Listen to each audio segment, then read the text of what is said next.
Hello everyone, শুভ সন্ধ্যা বন্ধুরা। দেখো বাজারে গেছিলাম, বাজার থেকে কি কি মাছ নিয়ে এসেছি। অনেক রকমের মাছ নিয়ে এসেছি বাজার থেকে। নিয়ে এসেছি পমফ্রেট মাছ, ইলিশ মাছ, কাতলা মাছ, তারপরে হচ্ছে আরো অনেক রকমের মাছ নিয়ে এসেছি। আমি যখন বাজারে গেছিলাম মাছ কিনতে, তখন শুধু এটাই ভেবে গেছিলাম কাতলা মাছের পেটি নিয়ে আসব, কিন্তু কাতলা মাছের পেটি পাইনি। তার ফলে আমি কত কিছু কিনে ফেলেছি। তা আমাদের আশা ছিল যে আজকে কাতলা মাছের পেটি নিয়ে আসবো, কালকে পটল দিয়ে ঝোল করবো, এরকমভাবে আমি গেছিলাম ভেবে। কিন্তু দেখো না, কত মাছ কিনে নিয়ে চলে এসেছি। তবে ইলিশ মাছটা অনেকটাই দেখে লোভ লেগেছিল, আমাদের দুজনেরই খেতে ইচ্ছা করছিল, তাই ভাবলাম ইলিশ মাছ নিয়ে নিই। তারপরে দেখলাম পাশেই পমফ্রেট মাছ বিক্রি করছে, ওটাও দেখে ইচ্ছা করছিল যে পমফ্রেট মাছ নিয়ে গেলেও ভালো হয়। তারপরে পমফ্রেট মাছ নেওয়া হলো। তারপর বললাম পটল চিংড়ি করব না কচু চিংড়ি করব, তার জন্য চিংড়ি মাছ কেনার দরকার, তখন চিংড়ি মাছও নিলাম। জানো তো, চিংড়ি মাছটা যখন কিনেছিলাম, চিংড়ি মাছের সাইজটা অনেকটাই বড় ছিল। যখন আমি বললাম খোসা ছাড়িয়ে একেবারে পরিষ্কার করে দাও, যখন পরিষ্কার করে খোসা ছাড়িয়ে দিল, চিংড়ি মাছের সাইজটা একদম ছোট হয়ে গেল। আমি তখন ভাবলাম যে এই চিংড়ি মাছটা বলেছিলাম, আমরা তো বড় সাইজে বললাম। তখন আমাকে দেখালো খোসাগুলো, যে দেখো এইটাই তোমাদের চিংড়ি মাছ, কিন্তু খোসা ছাড়ানোর পর ছোট হয়ে গেছে। কি আর করব, চিংড়ি মাছের খোসার মুন্ডুটা তো ফেলে দিয়েছে, কিন্তু পিঠের সিদ্ধারা যে নোংরা থাকে না, ওই নোংরাটা পরিষ্কার করে দেয়নি। আর সাথে মাছের যে কাতলা মাছের তেল হয়, তেলটাও নিয়েছি, ইলিশ মাছের তেল, ইলিশ মাছের মাথা, এইগুলো দিয়ে একটা রেসিপি বানাবো খুব তাড়াতাড়ি। আমার না ভয়েসটা শুনে তোমরা বুঝতেই পারছো, নাকে নাকে কথা বলছি, কারণ আমার না খুব জ্বর হয়েছে। জ্বরের জন্য না কোনো কাজ করতে ইচ্ছা করছে না। আমি যে রান্না করব, এত ধরনের মাছ এনেছি, সেই মাছটা যাই হোক করে ধুয়েছি, জানো, আধ ঘন্টার ওপরে আমার এই মাছগুলো ধুতে সময় গেছে। তবে তোমাদের তো ভিডিওটা প্রেজেন্ট করছি স্কিপ করে করে, ভিডিও কাট করে করে, কিন্তু আমি আধ ঘন্টা ধরে মাছগুলো পরিষ্কার করে কেটে নিজের নিজের জায়গায় ফ্রিজে স্টোর করে সময় লেগে গেছে। তারপরে মাছগুলো ধোয়া হলে তো সম্পূর্ণ হয়ে যায় না, তারপরও বেসিন ধোয়া আছে, জামা কাপড়ে যে মাছের জলটা ছিটিয়েছে সেগুলো পরিষ্কার করা, মানে অনেক কাজ থাকে। এই দেখো চিংড়ি মাছের যে সিদ্ধারাতে যে নোংরাগুলো থাকে, ওগুলো একটা ছুরির সাহায্যে একটা কেটে বার করে নিচ্ছি, কারণ এটা পরিষ্কার করে দিতে গেলে উনি বলছিল অনেকটাই সময় লেগে যাবে। তাই বললাম ঠিক আছে, আমি বাড়িতে গিয়ে পরিষ্কার করবো, তুমি শুধু চিংড়ি মাছের মাথা খোসাটা ফেলে দাও।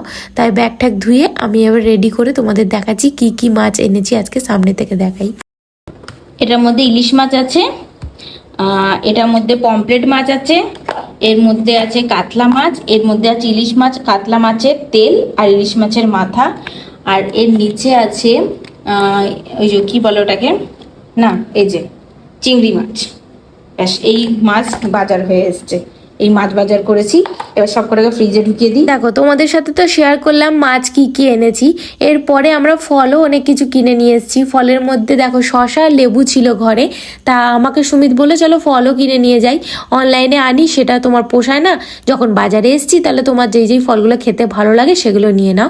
তাই জন্য আমার পছন্দের ফল আমি নিয়ে এসেছি, যেমন হচ্ছে পাকা পেঁপে, আপেল, বেদানা, আঙুর। আঙুরটা সুমিত খুব বেশি ভালোবাসে, আমি অতটা আঙুর ভালোবাসি না, জানি না কেন, আঙুর খেলেই আমার পেটে যন্ত্রণা হয়, তাই আমি আঙুরটা অতটা খাই না।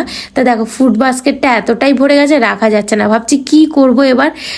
আমি তাই ভাবলাম যে একটা বাস্কেট আছে আমার স্টিলের, ওই বাস্কেটের মধ্যে রেখে দেবো। আঙুরটা তো ঝরে ঝরে পড়ে যাচ্ছে, তাই জন্য। কত রকমের ফল এনেছি দেখো, আঙুর, আপেল, লেবু আগের ছিল, পাকা পেঁপে, শসা আজকে আমি অনলাইনে অর্ডার করেছিলাম। ব্যাস, এতগুলো ফল কি করে খাবো বলো তো? একদিনে মাঝে মাঝে এরকম অর্ডার করে দেয়, পড়ে যাচ্ছে, কি করে রাখবো বলো না? অন্য একটা বাস্কেট করতে হবে আঙুরের জন্য। এ দেখো, এর মধ্যে আঙুর আর বেদানাটা রেখে দিলাম, কারণ ধরছে না। এই যে পুরো ফুল হয়ে গেছে বাস্কেট। এই দেখো না, বাজার থেকে কত কি নিয়ে এসেছি। মগ এনেছি, এটা একটা কাজ আছে, পরে তোমাদের দেখাবো। এ দেখো তরমুজ, এখনো ফলের ঝুড়ি ভরে গেছে, এখনো তরমুজটা রয়েছে, সন্ধে দিয়ে চলে গেছিলাম তাই না, এখানে রয়েছে। সুমিতের এই জামাগুলো সেলাই করে নিয়ে এসেছি, সাদা রঙের, যেটা বিশাল থেকে নিয়েছিলাম, সাদা আর পিচ কালার। এ দেখো সাইড, মানে সাইড খাপাতে হয়েছে না, ওই জন্য। এ দেখো পিচ কালার, হোয়াইট কালার দুটোই সেলাই হয়ে গেছে, সাইড সেলাই। ও দেখো শুয়ে আছে কামচোর। আর এই দেখো মুসুর ডালের বড়ি পেয়েছি বাজারে, দেখতে নিয়ে চলে এসেছি। 20 টাকা প্যাকেট নিয়েছে, কত গ্রাম আছে জানি না। আর এনেছি সাবুর পাঁপড়, দারুণ লাগে সাবুর পাঁপড়। কে কে খেয়েছো জানিও তো আমাকে।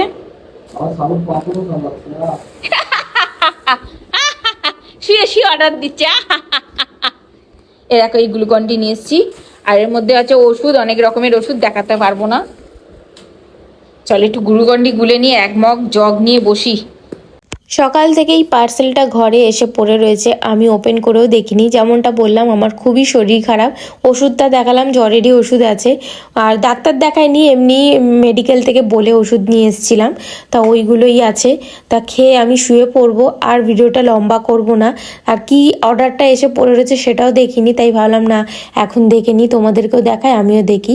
অর্ডার করেছিলাম স্টিক যে হুকগুলো হয় না, ওই ক্লিপগুলো অর্ডার করেছিলাম, কারণ আমার রান্নাঘরে কিছু কিছু জিনিস রাখতে গেলে এইগুলো আমার লাগবে, তাই জন্য।